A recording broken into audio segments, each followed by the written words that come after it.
Blunt Cuts is a podcast fueled by creativity, curiosity, and empowerment. We cut through the daily mess of life. This is unfiltered honesty. Park your passive at the door. This is Blunt Cuts. Oh, hey everyone, it's CJ. I just wanted to check back in and let you all know that this next episode you are going to hear was recorded in 2020 in a very raw time, a short time after the murder of George Floyd. So I wanted to just check in where my journey is in my work and, really with this idea of, anti-racism work or allyship work. It's been challenging. It's hard every day. It's not something you start to get a gold star. There's no completion. And I think that so many systemic things have played into such a broken system. And it's going to take generations. It's going to take constant, everyday moving forward. And you're going to fuck up. I've fucked up a lot in trying to figure out the right position to move forward. And ultimately, all I can do is every day put it in the forefront and challenge my personal biases and really dissect everything. I really have found that when I really started exploring this work deeply, it did get harder. There's a lot of explanation that I had to get rid of things of my past and the way that I was brought up or raised in a small town. People are afraid of being called racist, and I can't imagine that there are many white people who aren't racist just based on our pure system that fails, it fails Black Americans. It does. And that's the reality. We all have to kind of accept that. And I have accepted that the system is completely made to stop progress. And that's really hard. It's a really hard pill to swallow. So I would say that, my work keeps getting deeper. I sometimes am really bold in standing up for things. Sometimes I'm really cautious. Sometimes I hear more and more stories of our history and I just go, wow. There are times I just cry. There are times that I want to hide. But overall, I know that this is not done in a day. I need to keep talking, sharing, growing, fucking up, talking, sharing, growing, repeating, forever and ever. And setting an example for my kids and the future generation is really going to provide the opportunity for this system to be taken down and rebuilt, in ways that can, really be like one place for all. And I try to not be a pessimist about it. And I try to believe that we really can bring some change. But I know that that's a very privileged perspective of thinking that I can just drive change and make it happen, right? As a white woman, I don't face the adversity because of the color of my skin. And that's a reality. So I definitely have shifted the way I talk to my children and explain to them the reality that is the history of America. So that's where I am in my work right now. But it doesn't get easier. And it's definitely something that we will continue to talk about together because it's important. And now part of who I am. And that's a really powerful thing to remove the veil of just complete naive So I think that's where we are. So I would love to say enjoy this episode, but I think it's about, let's just keep talking about what we can do and how the changes we can make every day and try to break this down in a way that's productive and really providing opportunity to those who don't always have it. Thanks for listening. Today, I have the responsibility to myself and to you to start the Blunt Cuts. I'm going to say confrontation. I wanted to say conversation, but confrontation on racism in our country and our community. I am by no means an expert. I've definitely started my anti-racism work, and I'm probably 10 years in. But this is a 400-year epidemic, right? So we're in this together. And it takes time, and it takes the time that it's going to take. And I know that in the last few weeks, with the death of George Floyd, I've unpacked again, and I've really explored and vowed to learn and grow and listen, and really confront myself with, do I say something? And if I am going to say something, words really fucking matter. So I need to make sure that I'm true to my words and honest to who I am. And really let you all know that I'm coming from a very authentic space. And I've always vowed to, Blunt Cuts is about that, right? I've always vowed to come and be my most authentic self.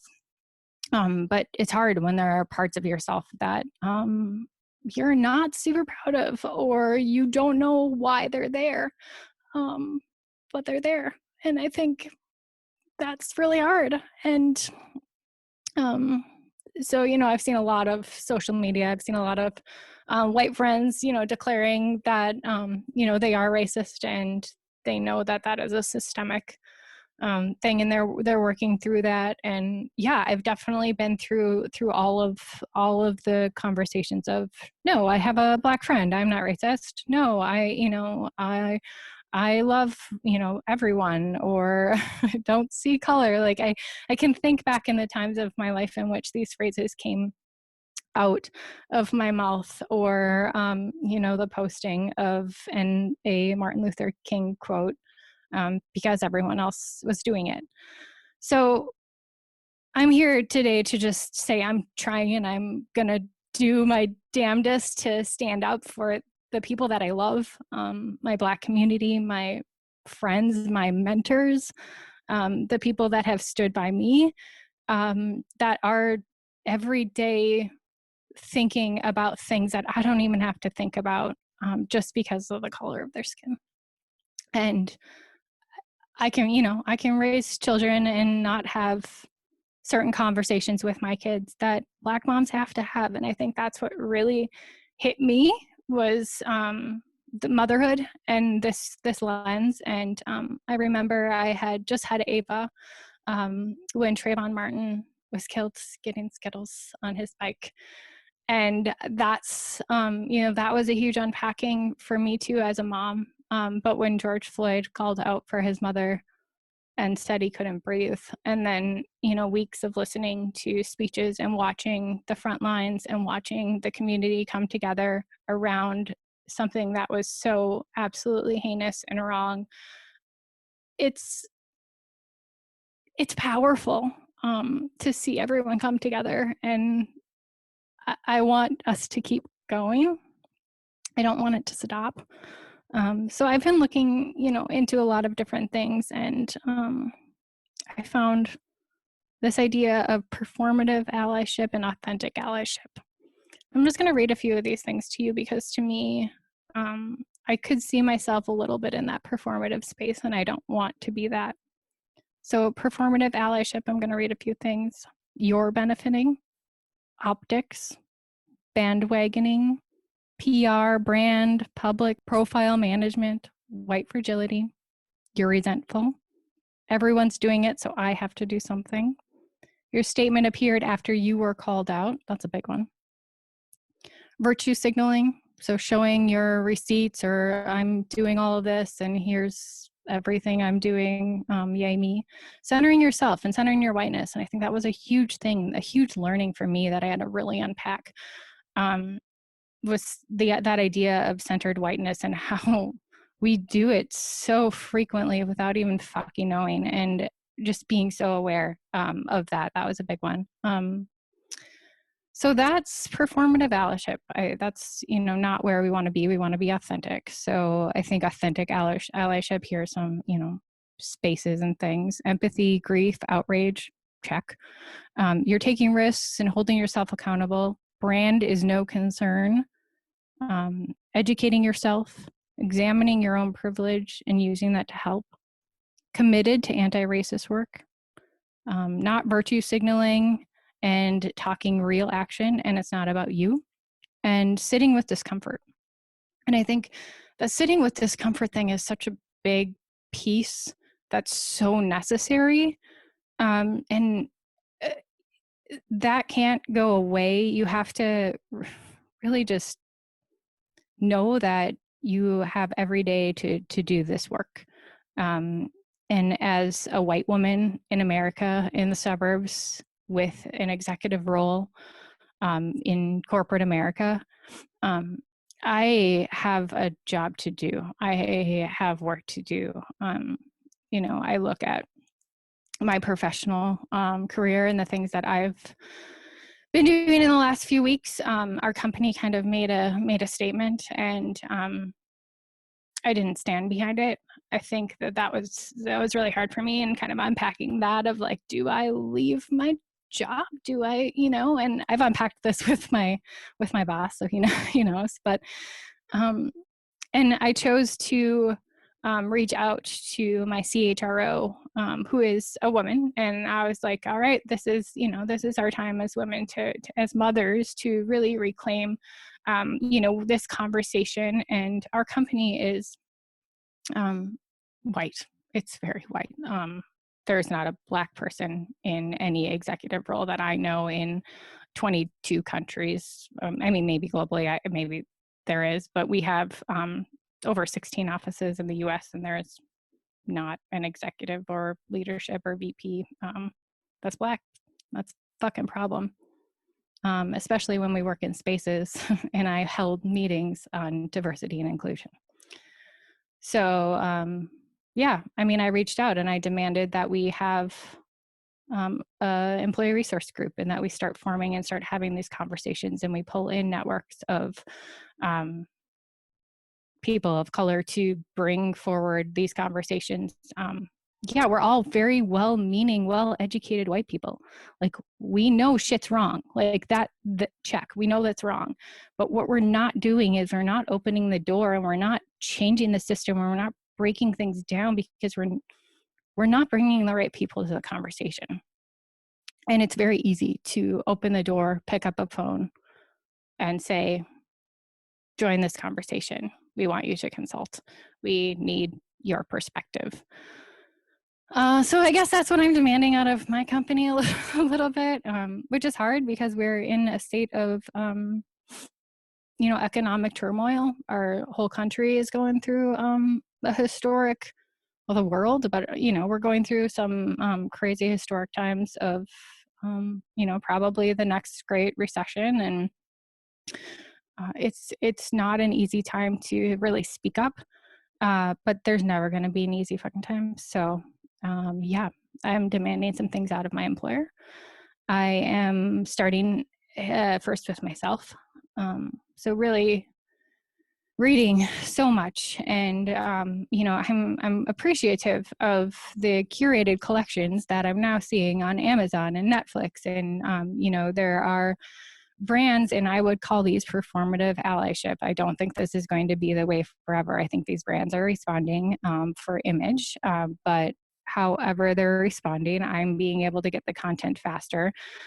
So I'm consuming, I'm learning, I'm trying to read, watch, pay attention, listen, ask the questions, talk to mothers of Black children, talk to, Black business owners. I'm trying to really just figure out, the places and spaces in where I can help make actual change, because that's who I am. Like and it's not my job to like, oh, I want to fix you. I don't want to be a white savior. And that's not where I'm coming from. Where I'm coming from is like, what the fuck am I doing wrong that are simple things that I could just easily change in a minute? And that's the way I raise my kids. So that brings me to another thing as far as parenting goes. I've always been very, very open with my kids. I happened to, I did not watch the actual video. It was just, obviously I just didn't watch it. So I actually asked my kids if they had seen anything, with the fires in Minneapolis or anything with George Floyd, and they had actually watched the video on TikTok. My kids are 10 and 7.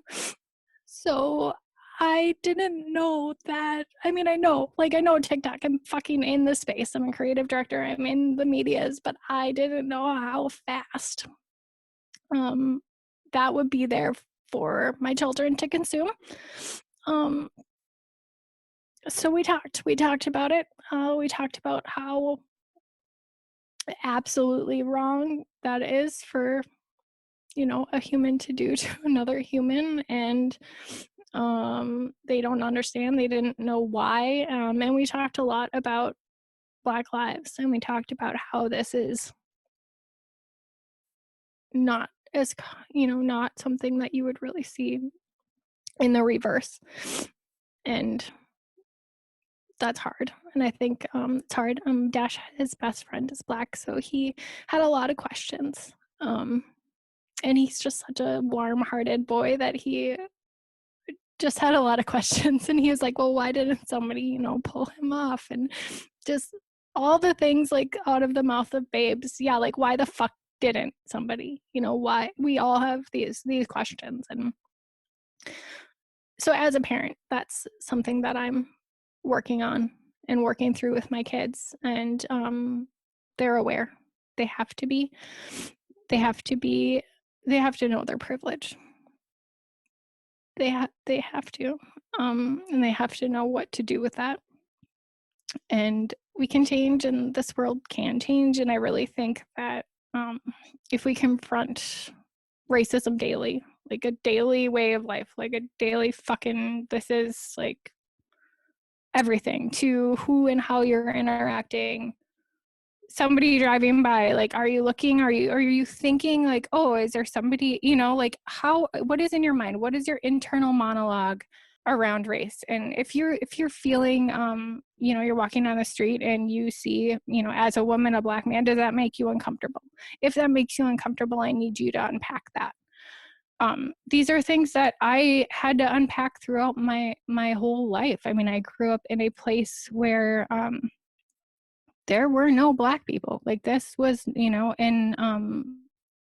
I unpacked my entire from birth till now. But really, truly, like I saw Black people on TV because hilariously, my family loved to watch Black TV, but I don't think loved Black people. And that's hard and weird for me to think about. Yeah. And I think about my elementary school and how on Martin Luther King Day, they just divided the white kids into two groups and some had to use a farther bathroom. And I just unpack all of these like weirdnesses from childhood of growing up in a purely white community that had no idea what the fuck they were doing when it came to talking about race with kids. So they didn't. Yeah, I mean, Christopher Columbus, that was like, oh, the 3 little boats, and it's going to be a fun journey. And he was, got lost, but he found it, and it's so great. Like, there's no talk about anything. I mean, slavery was barely, I didn't even talk about history and slavery until middle school, maybe. And then there were no real programs or curriculums around that in my life. Definitely, like, there was a mixed girl in my middle school. That was my first like representation of an actual like woman. And we never talked about race. Like I never met her family. I never went to her house. I loved music, loved a lot of different music. Dr. Dre really spoke to me apparently in middle school. I can give you the whole album, but yeah, I have a family of not just country music lovers, but I would constantly be told to turn that jungle music off. And I didn't unpack what that phrase jungle music meant until I was a fucking adult. Like that was just a nomenclature. That was just something used willy-nilly. That was just, how it was used. My grandparents had a farm and they'd fix things, and the N-word would be used if they fixed it just quickly.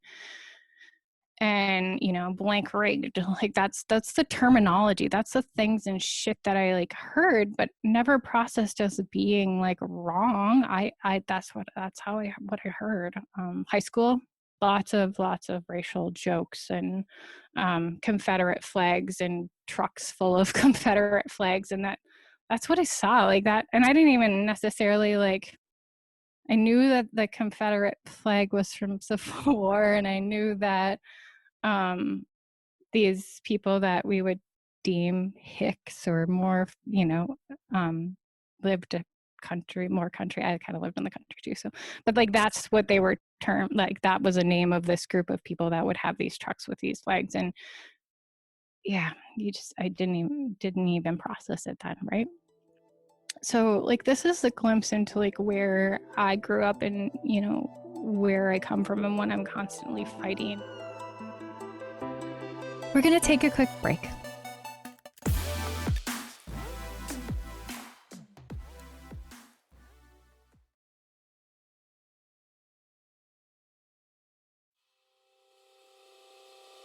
Welcome back to Blunt Cuts. Let's keep talking. I am going to be unpacking something that I am going through, working on my anti-racism work. I had something that really threw me back in my work a little bit, and I want to uncover that because I think that it's very common, and I know that those of us that are doing the work either have experienced this or may experience this. So I think it's important to just get real about. So I have been in my journey of this work, for 7, 8, 9 years. I mean, I really, it's new and fresh to me. To me, that is not a long period of time by any means. And it really started for me when I got to college and actually like had my first Black friends and started realizing, holy crap, when you're not in a white town surrounded by all white people, you realize like, wow, there is a difference. There is a difference in treatment. There's a difference in the way authority in general from, everything, professors, librarians, the way somebody is looked at a library, like just after hours versus how I was looked at, just like little things that I'm like, yeah, that there's some shit going on. And so, I really started my work there, and it's been in and out, right? Like I feel like I'm learning and then unlearning. And I think that is just part of this journey. And I happened to, on the 4th of July, prior to the 4th of July, kind of sit down with my kids and say, hey, this is a tough year to celebrate. Like this is a really tough year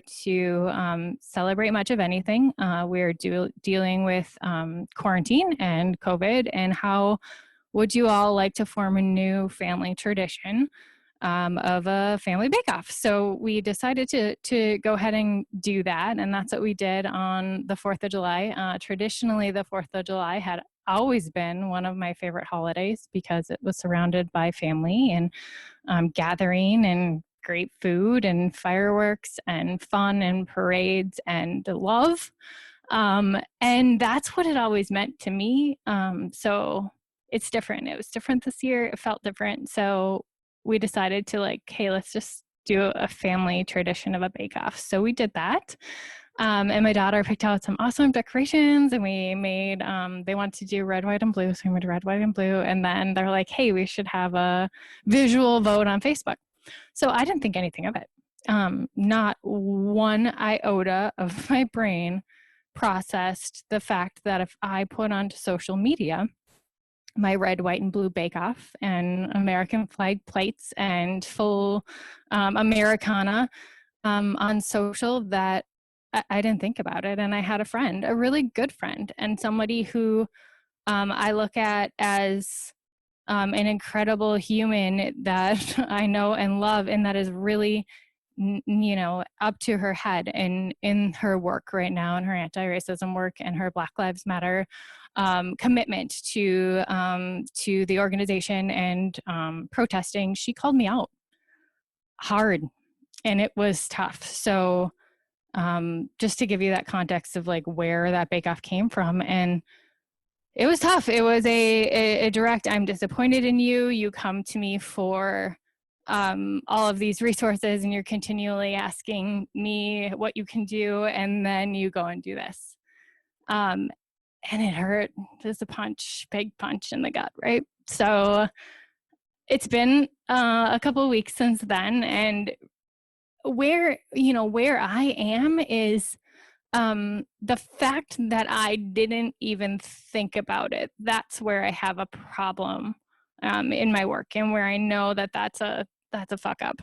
I had been reading. I was reading a lot that week, and I think I even saw some call outs like, "Hey, team, like let's not really celebrate this. Let's not perpetuate the system by sharing these images." And my brain went back to like my childhood and what it all means to me, and my definition of the flag and Americana representation, and like didn't even process back to like all the work I've done. So it hurt me, it hurt, obviously, it hurt her, but after we worked through it and we talked a bit via text, it was just, I knew it was a place of love. I mean, and she affirmed that, but she's also like, the little things are important, and we have to call those out, and we have to think about that. And I think we all have to form our positions, of like where we are in our work and where our friends and family are, and recognize that her making that call out to me like took me back, like kind of stopped my work for a bit, because I like was a wreck. But after I've had time to process it, I think the big thing is I didn't think. And if I had thought about the people in my life that are going through a lot right now, and how that representation of the flag maybe isn't the most positive image in their mind, and that my view of the flag is a very privileged view and position, I just didn't even think. And that's the problem. I don't think that the flag is bad. I think that we as Americans define what that means today. And that's a big thing for me, because I'm like, hey, I was telling my kids, like, let's make a bake-off and like redefine these colors and show what America means to us. So to me, I was doing a like solid with all the work I'm doing at home, but visually it's a trigger image. And I think being aware that just because of my privilege and my position and my viewpoint of the flag and how that's a positive message to me, that is not everyone's vision of that imagery, right? So, where and how do we does our social media go entirely removing all iconic Americana? We're seeing a lot right now. We're seeing a lot of these statues coming down of just horrible men in history that were idolized, and change is what we need right now. And I think it is those little things. So it took me back. It hurt, and but the work is continuing. I'm moving forward with this, and I think with this deeper thinking of, hey, if I'm going to post this, like, who are the people that I love that may see this, that this may hurt? I think social is such a public place, and because I think you can hurt people with simple images, and that's not something that I had thought of before. So I'm thankful to my friends for knowing that they can be honest and call me out. I'm also thankful for my friends that saw it and were like, what the hell, that's really mean, are you okay? Because I did need that. I did also need that, like, not that the world necessarily needs to continue to defend white feelings around around things that it's not really worth that energy, but it was nice. It was nice to get a few people reaching out and be like, well, that was really like bold. Are you okay? And I just had to reassure everyone that yes, and this is a person that I know and love, and this has to be coming from love, and I have to understand that a little more deeply, and I need some time to do that. So be gentle with each other and with each other's hearts, and be gentle on yourself. This is one of the things that I am most challenged with. I have a really hard time not seeing like a linear progression. And I think in this anti-racism work, there is none. I know the last time I talked about my work and I was really defining like the different allyship and the different ways and forms of that and what I had been reading. I most recently read an article that really also kind of punched me in the gut, and that was that the word ally is not really something we should use because Black people didn't create racism. Just let that sit for a minute. Like, Black people didn't create racism. We did. We, as white people, did. So if we're saying we're allies, like what and where does that mean? What does that mean? We're allies to people who didn't create this problem. Like so using that word alone, it's made me think. So continue to do that work, continue to help each other do that work, be gentle. I think if we all come from a place of love and commitment to each other, that, one of my house rules is assume positive intent. I think collectively we're working through this. And a lot of people are just starting that work. So be gentle, have your family time, do the things you need to do, but be aware that people are watching more than not, and you should be watching more than not what you're saying and how you're saying it, and making sure it's coming from a loving place. So that's what I have learned. One more step. So a few steps back and a few steps forward. And I think that's what we have to do in this marathon. So let's continue the conversation. You can find us on Instagram at Blunt Cuts Podcast. Blunt Cuts is a production of Matriarch Digital Media. Executive producer Twyla Dang. Edited by Beth K. Gibbs. Production assistant Mia Register. You can find more great podcasts from Matriarch Digital Media at matriarchdm.com.